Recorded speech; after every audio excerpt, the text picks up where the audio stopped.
When a Muslim scholar is forced to admit that Jesus died by crucifixion, you should listen. For nearly 14 centuries, the vast majority of Muslims have denied Jesus' death on the cross. The most popular view has always been some version of substitution theory, the claim that Allah miraculously disguised someone else to make him look like Jesus, and that this other person was crucified in Jesus' place. There are three main problems with the standard Islamic narrative. One, scholars, actual historians, regard Jesus' death by crucifixion as an indisputable fact of history. Two, the Quran affirms the inspiration, preservation, and authority of the Christian scriptures, and the Christian scriptures are quite clear that Jesus died by crucifixion. Three, the Islamic view portrays Allah as a cosmic trickster who deceives people about his prophets. Allah tricked people into believing that Jesus died. Fortunately, there have always been a minority of Muslims who aren't scared to point out the holes in the standard Islamic narrative. Take Sheikh Imran Hussein. In a lecture about the Quran and the Messiah, Sheikh Imran eventually discusses the crucifixion of Jesus. He begins by saying that Jesus only appeared to die, which sounds like the standard Islamic narrative. When they saw him die on the cross, they were convinced he could not have been the Messiah. What they did not know was that Allah made it appear to them that he was crucified. But then he clarifies what it really means to be crucified and what it really means to die. First, crucifixion. What's the definition of crucifixion?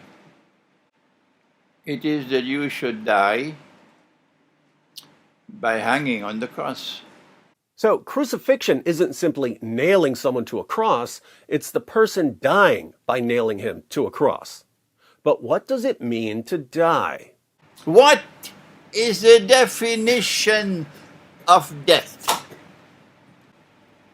The definition of death is that Allah should send the angel to take the soul and not return it. Is there anyone who differs with me? To die, to really die, is to have your soul taken away and not returned.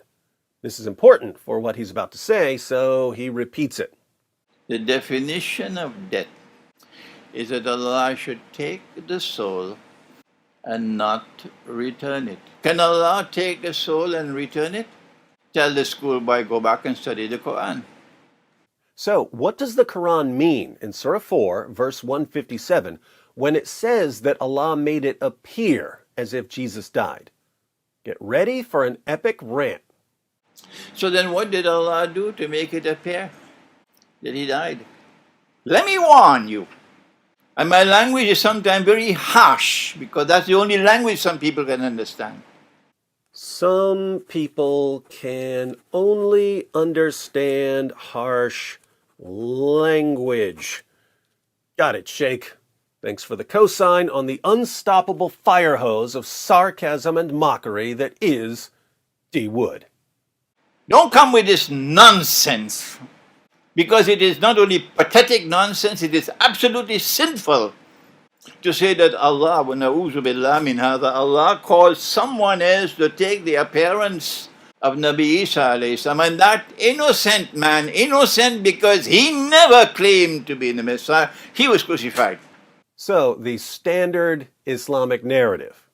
Wait for Judgment Day with that nonsense. Pathetic nonsense. It's not there in the Quran, it's in your imagination. That's why it is. And yet it took the world of Islam by storm. What a brainwashed ummah we are today. He ain't lying. Well, then what happened? Well, then why don't you go to the Quran? Let the Quran explain rather than go on fancy flights of imagination.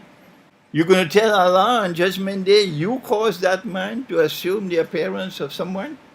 And he who never claimed to be the Messiah, he was crucified. That is an act of injustice. You attributing injustice to Allah? What foolishness. He's right. Absolute foolishness. But it's what Muslims tell me every single day. Allah took his soul. They thought he was dead. They took out the body. They put the body in the cave. They sealed the cave. Allah returned the soul. As simple as that. Nobody knew that the soul was returned. And Allah raised him. So, while Jesus was on the cross, Allah took his soul, meaning that he was dead in the biological sense. His body was taken down from the cross and put in the tomb, but then Allah returned Jesus' soul to his body, meaning he didn't die in the stricter sense the Sheikh is talking about. He wasn't dead in the sense of Allah taking away the soul and not returning it. Allah did return his soul, so Jesus rose from biological death. But since so many Muslims have been indoctrinated with substitution theory, how about another warning, Sheikh? But let me warn you one more time. If you stick with this theory of substitution, you are going to be in a pathetic state on Judgment Day. Let me warn you one more time. This is a simple explanation from the Quran. And so, he did not die. Jesus didn't die in the sense that Sheikh Imran is talking about. He died in the normal sense of the word died. He was crucified in the normal sense of the word crucified. But given more specific meanings of these terms, Jesus wasn't killed and wasn't crucified. Now, it may sound as if Sheikh Imran is just playing word games here, but think about the point he's making, because he may be right about what the Quran is claiming. The Quran says nothing about Allah disguising someone else and making him look like Jesus. The Quran simply says they didn't kill him and didn't crucify him. In context, people are bragging, "We killed the Messiah, we crucified the Messiah, we got him, he's finished." And Allah's response is, "No, you didn't, and no, he isn't." Could Allah just be saying, "Look, you think that by beating Jesus and crucifying him and stabbing him through the heart with a spear and burying him, that you've killed him, but you're wrong, because I can just raise him from the dead"?